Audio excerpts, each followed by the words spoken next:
Well, Sean, you were complaining that maybe you were falling down the card in order, and then suddenly you get a call, and it's your first co-main event, I believe. How excited are you to actually still show that star power and be at the top of the bill? Oh, it feels good. Actually, my first ever UFC fight was a co-main event. It was on a fight night. It wasn't a great card, but, it was a co-main. Cool. How are we feeling about this matchup, and is it the opportunity for you to fight a good striker who can give you opportunities on the feet to show off your skills once again? Yeah, 100%. Someone like Song is going to bring the best out of me. He's very durable, explosive, hungry, experienced. Very, very difficult fight for me, but I'm excited for the challenge. We joke about the whole placement on the card and your star power somehow going away, but does that stuff ever really play on your mind? The idea that people are starting to lose belief in me or anything like that? No, not really. I think I was trying to fight earlier in the year, but I think UFC wanted me on the Paramount card for a reason. And that says everything I need to know. We're still a draw. We're still here. I'm in a good spot. Now, the first face-off with Song did have a little bit of controversy to it with the COVID face mask. Curious if you would explain why you chose to wear that and maybe a bit of regret of it or not. How are you feeling about it now? My intentions were never, harmful. It's supposed to be a little silly joke. It was that, and got taken out. I apologize if I offended anybody. Yeah. And then looking, not to look past Song, obviously, but past this fight, obviously, if you win, you're right back there. The Petr rematch will be massive. There's other big fights for you with Umar and Merab. Where do you see yourself in the division should you get the win on Saturday? It's got to be me versus Petr next if I go out there and take care of business. If not, I don't know. I just feel like I'm kind of trying to manifest that. I think I go out there and put on a beautiful performance. Me versus Petr at the White House is huge. Right here. At one point, you and Song were kind of the young bantamweights coming up, kind of circling each other. So was Song always a name that you kind of assumed you would have to fight at some point in your careers? Yeah. I never really... Yeah, he definitely was... I kind of assume I'm going to fight, anybody on the roster. I never really thought of him specifically, but, over the last few years, yeah, definitely is on the radar. He said he's known about this fight for quite a while, and he was curious if you did too. So he was just in here before you did. So how far back did you get the name Song Yadong for this fight? It's been a few months, like November, maybe October. It's been a while. I just, it's been a while. Has it felt like just one long camp preparing for Song? No, I definitely didn't overdo the fight camp. My last 4 fight camps were you start at 12 weeks, and it was a lot. So definitely, didn't overdo the fight camp. We've heard, a fighter like Dominic Cruz has said, preparing for a 5-round title fight is just mentally and physically, it's just different, and that kind of caught up to him after a while. And he says fans just kind of don't understand what it's like to prepare for that many title fights back to back. So to kind of understand that kind of aspect now. 100%. It's a lot. It's a lot mentally, physically.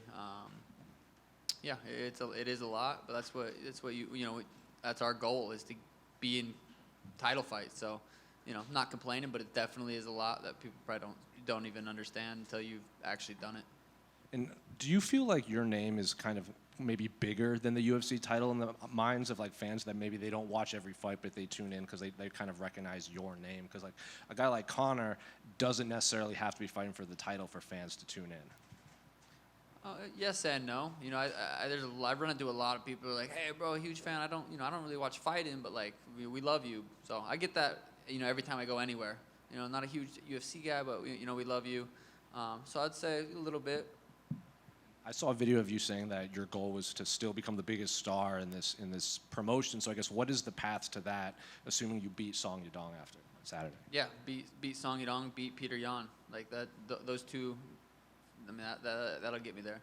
Can I ask what is doing well you keep posting about on social media? Yeah, it's a company that I'm starting. I'm not even taking any investors, really putting my own money into it, putting my own passion into it. It's a performance electrolyte drink mix right now.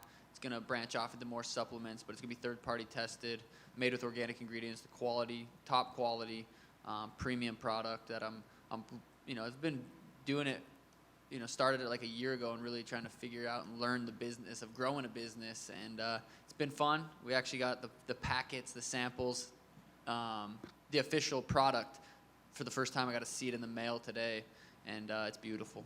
How hands-on are you with kind of the creation of Oh, 100% of it. Like, you know, everything from, I actually went out to the manufacturers, sampled, taste tested, logo, the shipping company, the storage company, every aspect of the entire business. I've been on phone calls, and it's been fun. I learned a lot.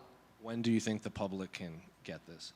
Within the next couple weeks, it'll be officially out there and ready to go.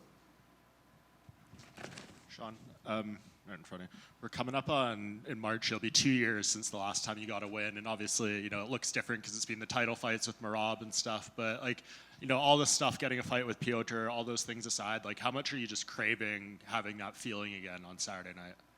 Yeah, I didn't think about it like that. It has been a minute. Yeah, I'm excited.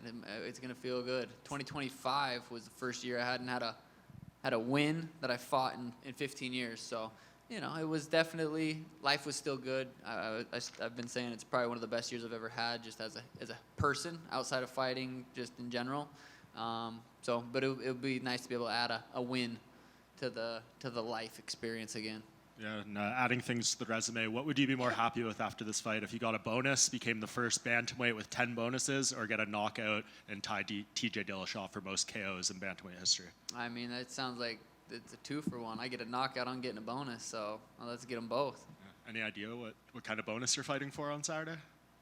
No. Oh, no, you gonna tell me something? Are you No, asking me? we still don't know. I didn't know. I don't know either. Yeah. No. Hi, Sean. Just right here.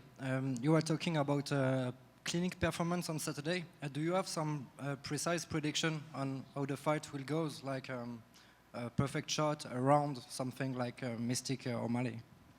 Boom, boom. Hand raised. I don't know how we're getting it done, but we're going to get it done. Second question, it's about the next fight you were talking about, the rematch against Petr. How do you think in a 5 rounds fight it can be different? Who's advantage? Who have the advantage in a 5 rounds fight? The last one was in 3 rounds. So can you talk about that?